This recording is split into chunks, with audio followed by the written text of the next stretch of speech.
አንዳንዴ ምን እንደሚሰማኝ ታውቃላችሁ? አድዋን በተለይ ሳስብ ምናልባት አሁን ላለንበት የዘር ሽኩቻ፣ የብሔር መከፋፈል ምናልባት የሆነ የጦር ወራሪ ማለትም የውጭ ወራሪ መጥቶ ቢወረን የምንስተካከል አይመስላችሁም? ያኔ በአድዋ ጊዜ መኳንንቶችና ንጉሶች ይጋጯቸው፣ ይፋለሟቸው፣ በአጠቃላይ ቅራኔ ነበራቸው በአስተዳደራቸው ላይ።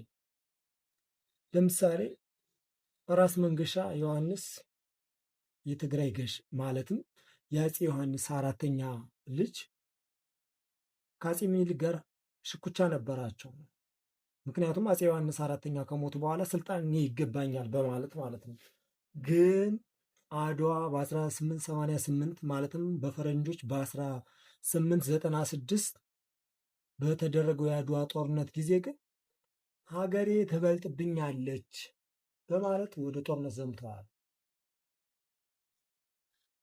ያ ማለት ሀገሬ ለባዕድ አሳልፌ አልሰጥም በማለት ማለት ነው። ሌላው ንጉሥ ተክለ ሃይማኖት የጎጃም ንጉሥ ናቸው። ንጉሥ ተክለ ሃይማኖትም ከ14 ዓመት በፊት በአምባቦ ጦርነት በአፄ ምኒልክ ተሸንፈዋል። ነገር ግን አድዋ በሚመጣበት ጊዜ አገሬን ለውጭ ጠላት አሳልፌ አልሰጥም በማለት ቅራኔያቸውን ወደ ጎን በመተው ለሀገራቸው ሲሉ ተዋግተዋል፣ ተፋልመዋል። ሌላኛው ንጉሥ ሚካኤል ወይም የወሎ ናቸው። አፄ ምኒልክ ሃይማኖታቸውን እንዲቀይሩ አድርጋቸዋል፣ ግን በዚህ አልተወሰኑም። ይህ የአድዋ ጦርነት ሀገሬን ሊወር ሀገሬን ርስቴን ሊወር ከመጣው ጠላት በላይ ከአፄ ምኒልክ ጋር ያለኝ ጠላትነት አይበልጥም በማለት ለሀገራቸው ሲሉ ተፋልመዋል።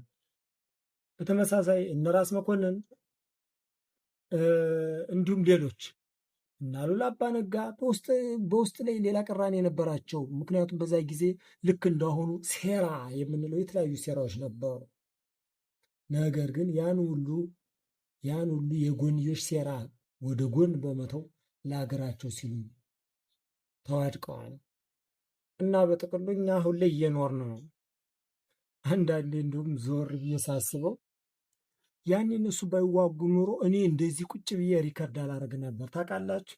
ምክንያቱም እኔ ታራ የጉልበት ሰራተኛ ሆን ነበር እንጂ እንደዚህ ቁጭ ብዬ ጭራሽ በቴክኖሎጂ በታገዘ መሳሪያ ያውም ስለ ጦርነት ስለ ሀገር ላወራ አልችልም ነበር እና እንደው አሁን ላለው ነገር ምናልባት የውጭ ወራሪ መጥቶ አንድ ቢያደርገን ጥሩ ይሆን ነበርን እንድል ያደርገኛል።